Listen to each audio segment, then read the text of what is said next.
Bonjour. Sollicité par de nombreux parents et divers collectifs, tous sensibles à la santé de nos enfants et après une première expérience riche en enseignement en Haute-Savoie, j'ai voulu diffuser cette vidéo pour vous aider à organiser une action oxymètre près de chez vous. L'objectif étant que nos enfants retrouvent, le plus vite possible, une école sans masque. Depuis l'annonce du Premier ministre le 29 octobre 2020, le masque est devenu obligatoire dès 6 ans au sein des établissements scolaires. Cette mesure a été prise sans qu'aucune étude médicale sur les effets secondaires, physiologiques ou psychologiques ne permette d'en mesurer les effets. En revanche, selon toutes les études, et puis par Jean-Michel Blanquer le 22 avril 2021, les enfants sont peu contaminés et peu contaminants. La fameuse balance bénéfice-risque aurait donc dû prévaloir. À ce jour, rien de plus n'a été entrepris. Le gouvernement fait la sourde oreille et doit donc être mis face à ses responsabilités. Rien ne justifie actuellement le port du masque à l'école. Plusieurs études sous forme de questionnaires réalisés en France et en Europe ont permis de mettre en lumière les symptômes principaux ressentis par les enfants à la suite du port du masque prolongé à l'école. Une intense fatigue, des vertiges, de l'irritabilité, des saignements de nez fréquents, des sensations de suffocation sont les principaux maux qui ont été relevés. Les élèves portant des lunettes se sont unanimement plaints des gênes importantes, amenant trop souvent au retrait pur et simple des lunettes. Que dire ? Bien que ces retours aient été portés à la connaissance du gouvernement, aucune étude à l'échelle nationale n'a encore été engagée. Cette première action oxymètre réalisée en Haute-Savoie, qui a permis de tester 53 enfants, a confirmé ces différents symptômes, mais a également établi une chute du taux d'oxygène dans le sang chez certains enfants. L'hypoxie. 30% des élèves ont un taux inférieur ou égal à 95% après une journée de classe masquée et 15% un taux inférieur à 93%, alors qu'une valeur normale se situe entre 98 et 100%. C'est pour ces raisons que nous souhaitons étendre cette action à un maximum d'écoles en France. Au-delà du test d'oxymétrie, nous avons souhaité accompagner cette action d'un questionnaire sur les différents symptômes ressentis par les enfants. Cette action est un moment privilégié pour créer du lien social. Les enfants sont particulièrement heureux de voir que les adultes s'intéressent à eux.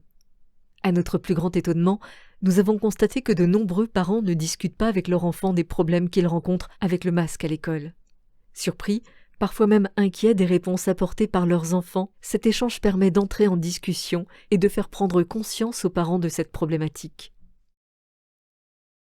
Pour mener cette action, trouvez autour de vous des parents, des médecins et des infirmières motivés à vous aider. Ensuite, la manière la plus efficace de réaliser une action oxymètre est d'obtenir le soutien de la mairie. Une prise de contact avec le maire ou l'adjoint au maire chargé de l'enfance en est donc la première étape. Ce soutien vous permet de donner une plus grande crédibilité à cette action vis-à-vis des parents. Elle permet également de pouvoir communiquer facilement par email avec les parents. Mais la mairie peut aussi vous aider en prêtant des tables, chaises, tentes, barnums. C'est bien utile. Enfin, le maire et ses adjoints étant officiers de police judiciaire sur la commune, ils pourront certifier les résultats et éviter ainsi les coûts et la recherche d'un huissier. Concernant la présence d'un huissier ou d'un OPJ, celle-ci permet de rendre vos résultats incontestables, il est donc souhaitable d'en trouver un. Si la commune refuse de soutenir votre demande, ils subissent parfois la pression de la préfecture, il est possible de vous rapprocher de la direction de l'école, mais l'Éducation nationale ne leur laisse que peu d'initiatives. Cette voie nous semble difficile. Il paraît donc plus simple de se rapprocher des associations de parents d'élèves ou de parents délégués. Ce tableau présente les avantages et inconvénients de chaque situation. Dans tous les cas, n'abandonnez pas. Cette action vous permettra d'entrer en discussion avec les enfants, les parents, la mairie, et c'est déjà magnifique. Avec l'association Enfance Liberté, un kit comprenant 7 documents a été mis en place, disponible en téléchargement sur ce lien. L'objectif étant de rendre cette action oxymétrique la plus simple possible, reproductible et efficace. Ce kit se compose d'abord d'un mode d'emploi, détaillant les différentes étapes du processus depuis les premiers contacts jusqu'à la diffusion des résultats. Vous y trouverez une to-do list et quelques conseils. L'action se déroule en fin de journée à la sortie des classes. Soyez conscient que vous allez probablement être confronté à des contestations plus ou moins virulentes. De votre côté, restez calme et dans la bienveillance. Le premier document est le protocole du test.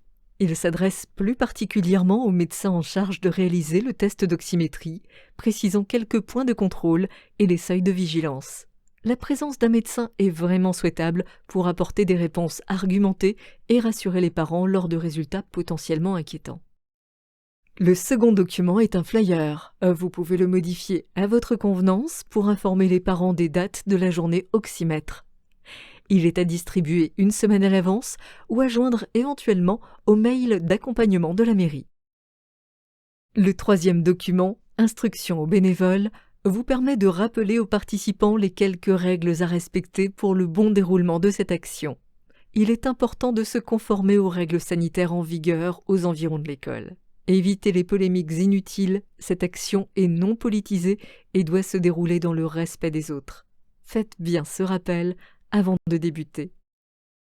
À présent, la fiche individuelle de données.